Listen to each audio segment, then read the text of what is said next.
পরস্পরের ওপর আরোপিত অতিরিক্ত শুল্ক প্রত্যাহার করতে সম্মত হয়েছে যুক্তরাষ্ট্র ও চীন। আগামী 90 দিন এই সিদ্ধান্ত কার্যকর থাকবে।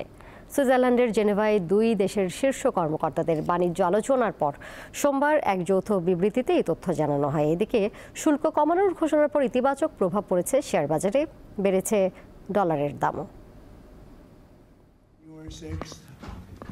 দ্বিতীয় মেয়াদে ক্ষমতায় আসার পর বিশ্বের প্রায় 60টি দেশের উপর আমদানি শুল্ক আরোপ করেন মার্কিন প্রেসিডেন্ট ডোনাল্ড ট্রাম্প, যার ফলে বিরল এক অস্থিরতা দেখা দেয় বিশ্ব অর্থনীতিতে। শুল্ক আরোপের এই খেলায় ট্রাম্পের প্রধান লক্ষ্যবস্তুতে পরিণত হয় চিরপ্রতিদ্বন্দ্বী চীন। পাল্টা জবাবে চীন ও মার্কিন পণ্যে শুল্ক আরোপ শুরু করলে বাধে বাণিজ্য যুদ্ধ। এক পর্যায়ে চীনা পণ্যের ওপর 145% শুল্ক কার্যকর করে যুক্তরাষ্ট্র। অপরদিকে মার্কিন পণ্যে 125% শুল্ক আরোপ করে চীন। অবশেষে বিশ্বের দুই বৃহত্তম অর্থনৈতিক দেশের মধ্যে বাণিজ্যিক যুদ্ধের বরফ গলতে শুরু করেছে। আগামী 90 দিনের জন্য একে অপরের উপর আরোপিত শুল্ক কমানোর সিদ্ধান্ত নিয়েছে যুক্তরাষ্ট্র ও চীন।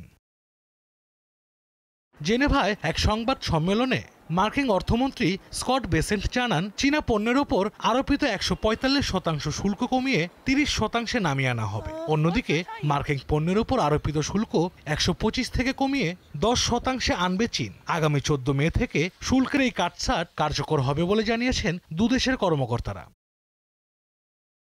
যুক্তরাষ্ট্র ও চীনের শুল্ক হ্রাসের ঘোষণার পর বিশ্বজুড়ে বেড়েছে মার্কিন ও চীনা প্রতিষ্ঠানগুলোর শেয়ারের দাম। এছাড়া দুই দেশের শেয়ার বাজারও এখন ঊর্ধ্বমুখী বলে জানিয়েছে বিবিসি।